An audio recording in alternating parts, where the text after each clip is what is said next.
Hello, how are you? Today, let's try and unravel the enigma of love, of affection. We love our friends, our family, and our romantic partners.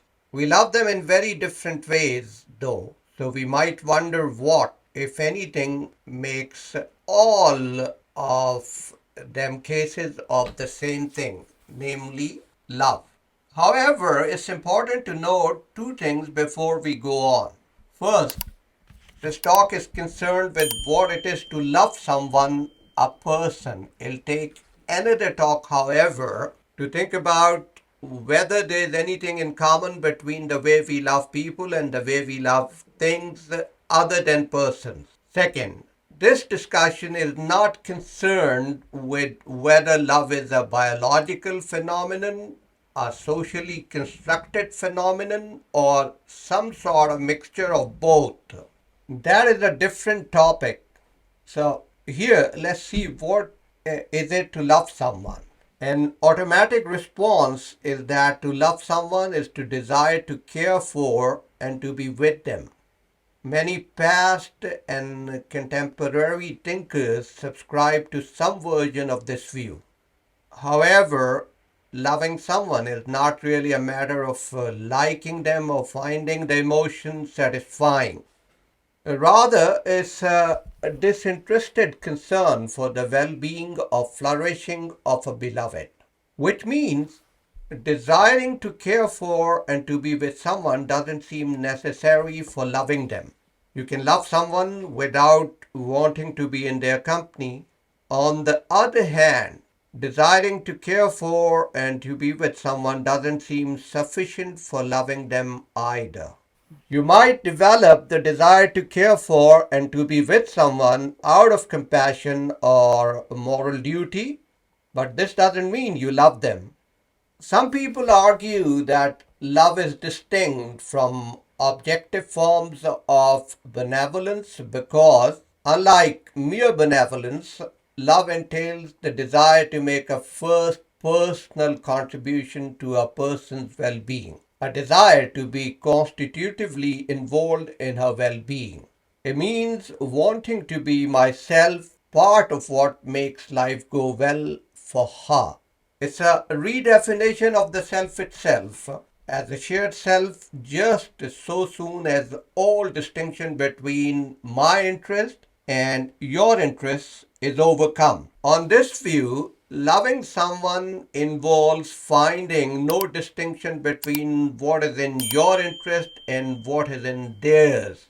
Finding that to benefit them just is to benefit yourself, and to harm them just is to harm you.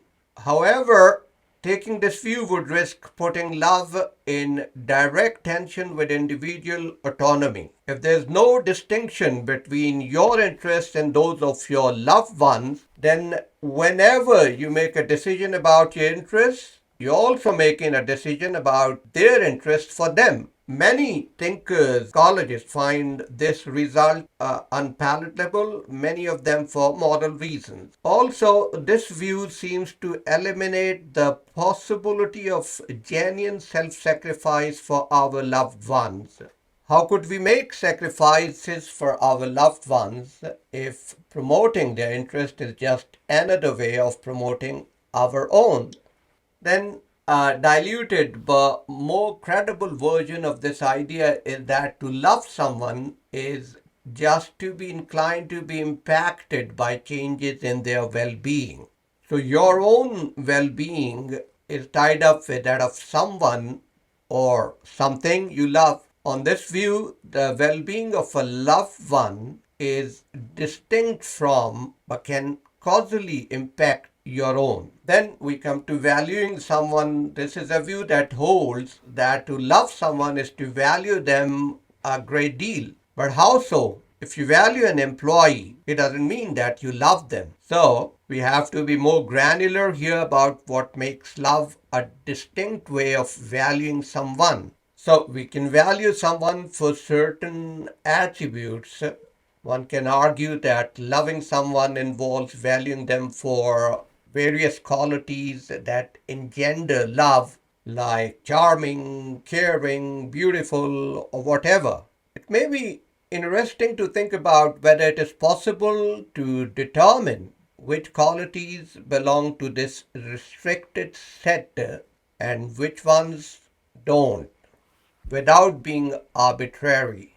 Yet this view has counterintuitive implications. For instance, it suggests that if you were to somehow come across a perfect clone of one of your loved ones, except slightly more attractive, funny, and heroic, then you would have a reason to switch your love to the clone, right? It seems incompatible with the deep personal commitment we have with our loved ones. It does. So then you can say valuing someone as a person on this view. To love someone is to fully appreciate the value that they possess by virtue of being a person. Or as Kant would say, an instance of rational nature.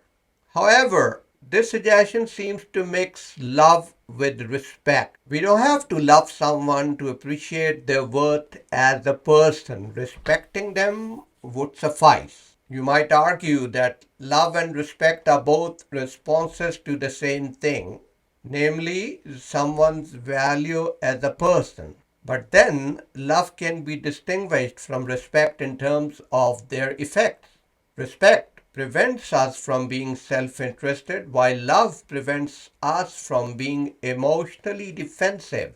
That is, loving someone makes us vulnerable to experiencing emotions we won't experience for others. Then you can value someone for relationship. There's a view that loving someone involves valuing them for being related to you in some special way. For being, for example, your mother, daughter, sister, friend, or a spouse. Yeah, you can love your spouse too.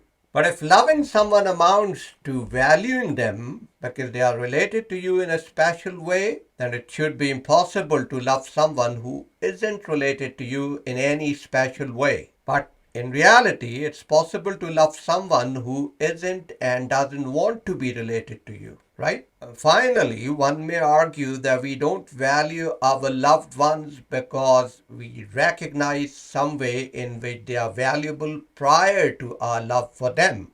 Instead, we value them because our love makes them valuable to us. It creates a kind of value in the beloved that goes beyond judgment.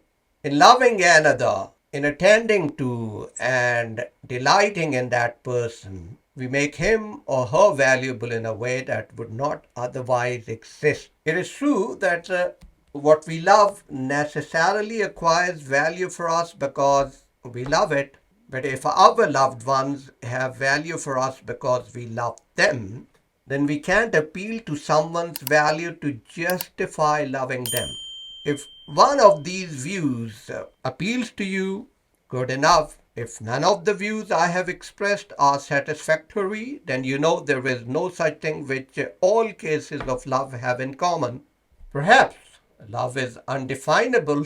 Lots of things are hard or impossible to define, and that doesn't mean that they aren't real or important.